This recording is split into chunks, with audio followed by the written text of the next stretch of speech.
गीताध्ययनशीलस्य प्राणायाम परशस्य च नैव सन्ति हि पापानि पूर्वजन्म कृतानि च। नियमित गीता अनुशीलनकारी व्यक्तिर देहे पूर्वजन्मेर पापेर फल कार्यकरी হয় না। आजकेर गीतापाठ 10ম अध्याय चतुर्विंशति श्लोक। पुरधसां च मुख्यं मां विद्धि पार्थ बृहस्पतिं सेनानी अहम स्कंद सरसामस्मि सागर।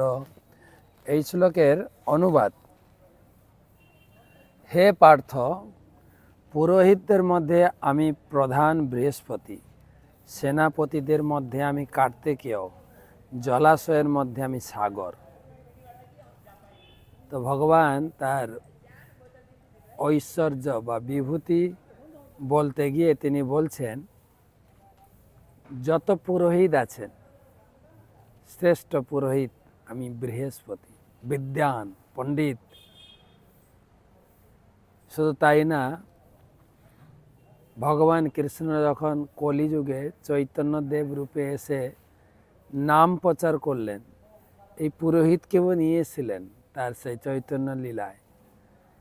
তিনি আসলেন পুরীতে সার্বভৌম ভট্টাচার্য, বিদগ্ধ পণ্ডিত, যিনি মহাপ্রভুকে প্রথমে বেদান্ত শুনিয়েছিলেন, বৃহস্পতি। পরবর্তীকালে তিনি এত বড় ভক্ত হলেন ভগবানের, মহাপ্রভুর সঙ্গ ত্যাগ করতে চাইতেন না। মহাপ্রভু তার বাড়িতে গিয়ে নিয়মিত প্রসাদ গ্রহণ করতেন। সেনাপতিদের মধ্যে আমি কার্তিকেয়, যতজন যুদ্ধে লড়াকু ব্যক্তি আছেন তার মধ্যে কার্তিক। আর জলাশয়ের মধ্যে আমি সাগর। সাগর, এই জলাশয়, বড় জলাশয় দেখছেন, সমুদ্রের জল নীল, আকাশের রং নীল, ভগবানের গায়ের রং নীল, মাধব নীল, অর্থাৎ অসীম। সাগরটা অনেক বড়, একুল ওকুল খুঁজে পাওয়া যায়।